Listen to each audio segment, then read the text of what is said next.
Hello बच्चों। हमारा प्रश्न है निम्नलिखित में से वृहद आणविक क्लोराइड छांटिए साबुन अपमार्जक स्टार्च तथा सेलुलोज उपरोक्त सभी। चलिए समझते हैं इस प्रश्न की मुख्य अवधारणा को।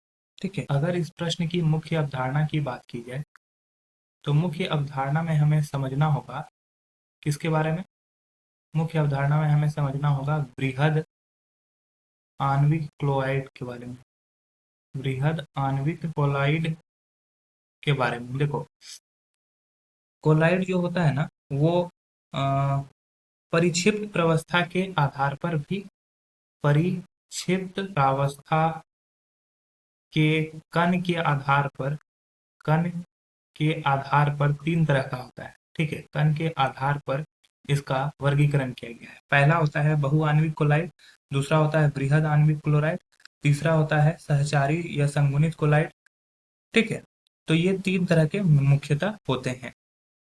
तो वृहद आणविक क्लोराइड किसको बोलते हैं?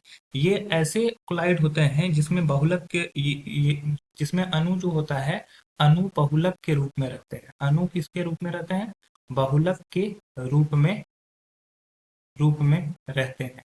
ठीक है, तो अब बात करते हैं पहला ऑप्शन की। तो पहला ऑप्शन है साबुन।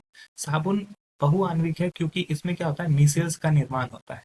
तो ये हमारा गलत हो जाएगा। अपमार्जक में भी सेम कि मिसेल्स का निर्माण होता है या बहु आणविक कोलाइड होता है, तो पहला दोनों तो गलत हो जाएगा।